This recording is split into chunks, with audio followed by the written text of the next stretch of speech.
জয় শ্রীকৃষ্ণ। শ্রীকৃষ্ণ ভক্তি চ্যানেলে আপনাদের সবাইকে স্বাগত। আমাদের এই চ্যানেলটি শ্রীকৃষ্ণের লীলা, ভজন এবং তার ভক্তিমূলক কথা নিয়ে তৈরি। আমাদের সাথে যুক্ত হয়ে এই যাত্রা আরও সুন্দর করে তুলুন। আজ আমরা কথা বলবো ভগবান শ্রীকৃষ্ণ কিভাবে মনকে নিয়ন্ত্রণ করেছিল। নিয়ন্ত্রণ করুন নিজের মন, কুরুক্ষেত্রের এক চিরন্তন শিক্ষা। কুরুক্ষেত্রের যুদ্ধক্ষেত্র, যেখানে একদিকে কৌরব এবং অন্যদিকে পাণ্ডবদের বিশাল সেনা প্রস্তুত। যুদ্ধের উন্মাদনায় আকাশ বাতাস প্রকম্পিত। এমন সময় অর্জুনের রথ হঠাৎ থেমে যায় রণক্ষেত্রের ঠিক মাঝে। সারথি স্বয়ং শ্রীকৃষ্ণ। যুদ্ধ শুরুর আগে অর্জুন দেখতে পেলেন সামনে তার আত্মীয়, গুরু, ভাই এবং বন্ধুরাই প্রতিপক্ষ হয়ে দাঁড়িয়ে আছে। অর্জুনের মন ভারাক্রান্ত হয়ে উঠল। তিনি ধনুক নামিয়ে রেখে কাঁপতে কাঁপতে কৃষ্ণকে বললেন, হে কৃষ্ণ, এদের হত্যা করে আমি কোনো সুখ পাব না। এরা আমার আপনজন। এদের বধ করে আমার কি আদৌ জয় হবে? আমার মন ভেঙে গেছে, আমি স্থির থাকতে পারছি না, আমি যুদ্ধ করতে চাই না। তখন শ্রীকৃষ্ণ গম্ভীর কণ্ঠে অর্জুনকে বললেন, অর্জুন, তুমি একজন ক্ষত্রিয়। ধর্মযুদ্ধ থেকে পিছু হটা তোমার কর্তব্য নয়। কিন্তু শোনো, যুদ্ধ করার আগে তোমার মনকে নিয়ন্ত্রণ করো। মনে রেখো, মনই তোমার সবচেয়ে বড় শক্তি, আবার সবচেয়ে বড় দুর্বলতাও। মনের অস্থিরতা, অর্জুনের সংশয়। অর্জুন তখন হতাশ হয়ে বললেন, মাধব, আমি চেষ্টা করি, কিন্তু আমার মন স্থির হয় না। মন বড়ই চঞ্চল, অস্থির, জেদি আর শক্তিশালী। বাতাসকে যেমন মুঠোয় ধরা যায় না, তেমনি মনকেও জয় করা অসম্ভব বলে মনে হয়। আমি কিভাবে একে বশ করব? অর্জুনের চোখে তখন গভীর হতাশা। কৃষ্ণ মৃদু হেসে তার কাঁধে হাত রাখলেন। শ্রীকৃষ্ণের উপদেশ, মন নিয়ন্ত্রণের উপায়। শ্রীকৃষ্ণ বললেন, হে মহাবাহু অর্জুন, তুমি ঠিকই বলেছ। মন সত্যিই চঞ্চল। এটি যেন এক বন্য ঘোড়ার মতো, যদি লাগাম না দাও তবে সে লাগামহীনভাবে ছুটে গিয়ে তোমাকে ধ্বংসের পথে নিয়ে যাবে। কিন্তু যেমন অনুশীলনের মাধ্যমে বুনো ঘোড়াকে বশ করা যায়, তেমনি মনকেও বশ করা সম্ভব। ভগবান মন নিয়ন্ত্রণের দুটি প্রধান উপায় বললেন।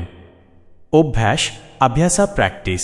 প্রতিদিন ধ্যান করো, ভগবানের নাম স্মরণ করো এবং বারবার চেষ্টা করো। যেমন সাঁতার শেখার জন্য বারবার জলে নামতে হয়, তেমনি মনকে নিয়ন্ত্রণ করতে বারবার অনুশীলনের প্রয়োজন। এটি 1 বা 2 দিনের কাজ নয়, বরং নিরন্তর সাধনার ফল। 2. বৈরাগ্য, বৈরাগ্যা ডিট্যাচমেন্ট। যে বস্তু, সম্পর্ক বা ইচ্ছা তোমাকে আসক্ত করছে, সেগুলোর প্রতি আসক্তি ত্যাগ করো। মনকে বারবার ভগবানের দিকে ফেরাও। যখন মন জাগতিক বিষয়ে আসক্ত থাকে না, তখনই তা শান্ত হয়। যে যোগী নিজের মনকে জয় করে, তার মনই তার শ্রেষ্ঠ বন্ধু হয়ে ওঠে। কিন্তু যে মনকে বশ করতে পারে না, তার মনই তার সবচেয়ে বড় শত্রু। যোগীর মহিমা এবং অর্জুনের উপলব্ধি। কৃষ্ণ আরও বললেন, অর্জুন, যে যোগী সমভাব রাখে, সে প্রকৃত সুখী। তার কাছে জয় পরাজয়, লাভ ক্ষতি, সুখ দুঃখ সবই সমান। একজন যোগী নিজের মনকে ভগবানে স্থির করে রাখেন। তিনি গৃহে থাকুন বা অরণ্যে, ধনী হন বা দরিদ্র, তিনি সব অবস্থাতেই শান্ত থাকেন, কারণ তার মন স্থির হয়ে গেছে ভগবানের স্মরণে। মনকে নিয়ন্ত্রণ করা মানেই নিজের ভেতরের শত্রুকে পরাজিত করা। আর যে নিজেকে জয় করতে পারে, তাকে কোনো বাহ্যিক শক্তি পরাজিত করতে পারে না। কৃষ্ণের এই কথা শুনে অর্জুনের চোখে এক নতুন আলো জ্বলে উঠল। তিনি গভীরভাবে উপলব্ধি করলেন যে মনই আসল যুদ্ধক্ষেত্র। যদি তিনি নিজের মনকে জয় করতে পারেন, তবে বাইরের যুদ্ধ তার কাছে তুচ্ছ। অর্জুন দৃঢ় হাতে ধনুক তুলে নিলেন। তার মন এখন অনেক শান্ত। তিনি বুঝতে পারলেন, আমাকে শুধু বাইরের শত্রুর সঙ্গে নয়, নিজের মনকেও জয় করতে হবে।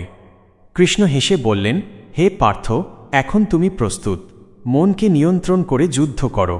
আমি সর্বদা তোমার সাথে আছি। এই কাহিনীর মূল শিক্ষা, মনকে নিয়ন্ত্রণ করা কঠিন হলেও অসম্ভব নয়। নিয়মিত অনুশীলন এবং আসক্তি ত্যাগের মাধ্যমে এটি অর্জন করা সম্ভব। 2. অভ্যাস ও বৈরাগ্য। এই দুটি পথেই মনকে শান্ত ও স্থির করা যায়। 3. যে মন নিয়ন্ত্রিত, তা মানুষকে মুক্তি ও শান্তির পথে পরিচালিত করে।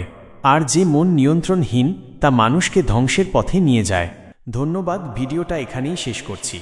যদি ভিডিওটা ভালো লেগে থাকে, তাহলে চ্যানেলটা সাবস্ক্রাইব করে আমাদের পাশে থাকবে। জয় শ্রীকৃষ্ণ।